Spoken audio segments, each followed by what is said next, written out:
Hey, it's LSFT here today, and today we're here to look at this article where one manufacturer is actually blaming another manufacturer that their fuel consumption numbers are totally incorrect. So, is this a fuel gate or consumption gate? Let's have a look.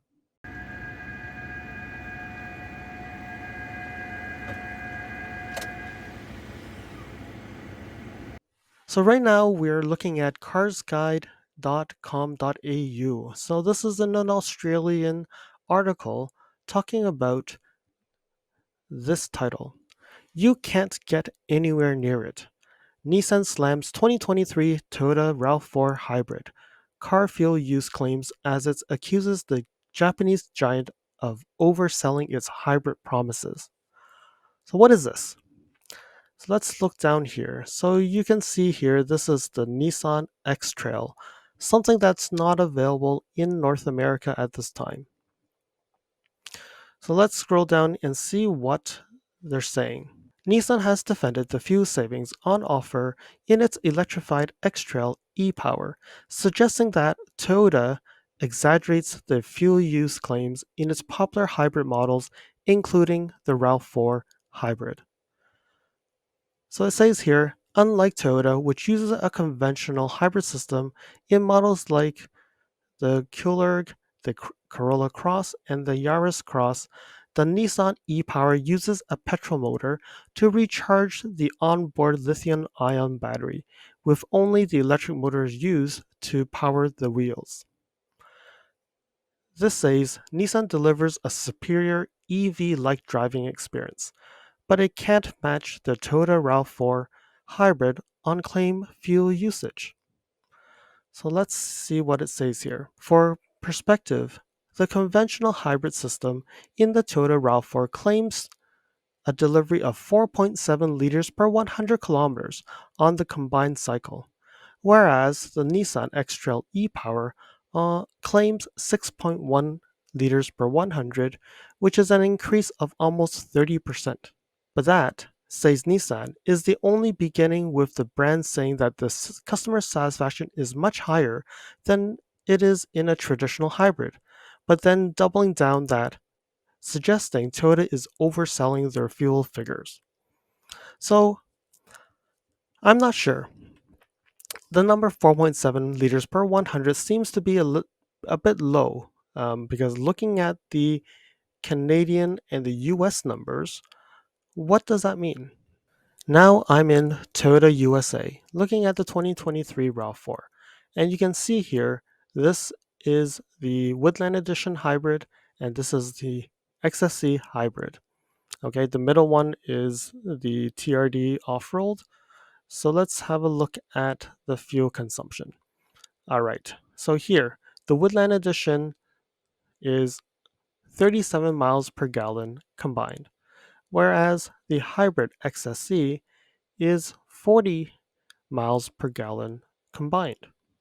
So 37 miles per gallon is about 6.3 liters per 100 kilometers, and 40 miles per gallon is actually 5.9 liters per 100 combined. So that still seems a little bit more reasonable when you compare that to the Nissan 6.1. But then it's far from the 4 point something in what the Australian market says. So now we flip over to Toyota Canada. And you can see here, these are all the trims that we have in Canada for the hybrid in the 2023 model. And looking at it, it's actually the same across the board, so it doesn't really matter.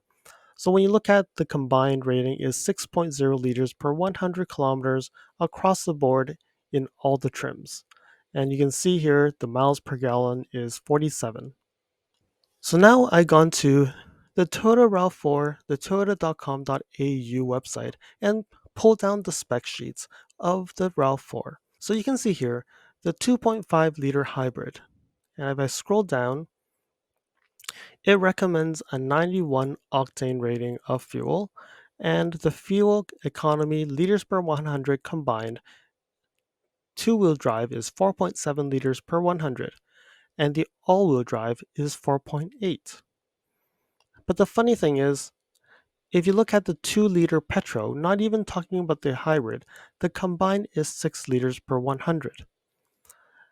And the Nissan X Trail was actually 6.1. So their hybrid is more fuel, uses more fuel than the 2-liter petrol in the RAV4. I'm not sure. This seems to be a little bit different, right?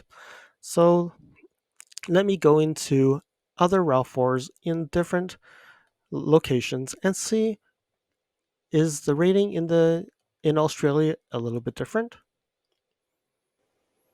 So we continue down this article and it says the drive is more like an EV, and we know that our experience with EVs that customers love it.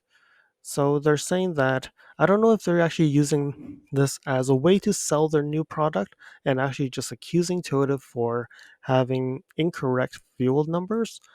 But let's see what else this says, because there actually talks about they're really promoting their technology rather than explaining. So here it says another Nissan executive went to suggest that the fuel savings between the two models might be closer in the real world than the paper specification suggests, issuing a stunning takedown on Toyota's mega popular hybrid solution. I think with the fuel economy, it's a tricky one. We'll leave it in your hands to do the real world testing. But from a lot of the articles I've seen for RAV4 Hybrid, you can't get near the 4.8 liters per 100 kilometers. So this is a Nissan Australian product manager for the X Trail. And from a lot of articles I've seen from the Qashqai, they're getting really close to the quoted ePower figures, and we expect a similar result in the X Trail. Asked whether they meant he thought Toyota was overselling their hybrid fuel savings, based off the media reports and the real world testing, I think so. So, this is an article saying that Nissan is suggesting that Toyota is over exaggerating the fuel consumption, because saying that you can get 4.8 liters per 100 versus the 6.1 liters per 100, actually 4.7 liters, which I think that is the for front wheel drive rather than the all wheel drive. So the all wheel drive is 4.8. So to just get some context here, the NX350H, which is really a cousin of the RAV4 Hybrid, and when you look at the rating in Australia, so if we look at here the NX350H, the rating for fuel economy is 5.0 liters per 100 kilometers combined. So when we look at that and we compare that to the Canadian one, the Canadian is actually 6 liters per 100 kilometers combined. So obviously, we do see that the Australian testing numbers are different from what's in Canada and the United States. Another thing that I've also noticed, as I'm an owner of the 450H Plus, and you can see here, the EV range is 87 kilometers. And the best real world that I've ever gotten is 81 kilometers. But however, in Canada, the rating is 61 kilometers of EV range. So I don't know. I actually beat the EV range that is in Canada, but I have not achieved the 87 kilometers of EV range. However, I do know that some of my viewers who are in Australia has actually gotten 80 something kilometers or even 90 kilometers. So is it related to uh, where you live, the temperature, and also are you living in a hilly, like mountainous like area or with lots of hills, or it's just that how much meters above sea level you are and how efficient the motors are in that country. So it could be different. But when you look at it, a 5 liter per 100 comparing to the Canada's 6 liters is quite interesting for the exact same vehicle. It's just that they probably use different measures to actually get this number. So if they actually used the same testing methodology, then I would say that Toyota has not actually cheated at all. compared to what Nissan is claiming just because they cannot achieve the same consumption, even using a smaller engine and a different way of charging the vehicle, charging the battery, then I would say go back to the drawing board and see if you can actually do better. So, again, I'm not accusing that Nissan is blaming Toyota, saying that they're doing faults, but I would actually want to understand from RAV4 owners who've actually watched this video, who's actually in Australia as well, are you able to achieve the 4.7 liters or 4.6 liters depending on all-wheel drive or front-wheel drive?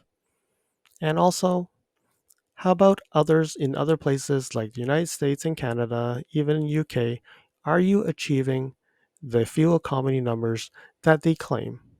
And have anybody actually got the 4.8 liters per 100 kilometers with their RAV4? Thank you for watching. If you like this video, please comment, like, and share this video. If you'd like to see more videos like this, you can subscribe to my channel and press that alert button to get notified when new videos are posted. If you'd like to support the channel, you can definitely provide a super thanks. I'll see you guys again next time in the next video.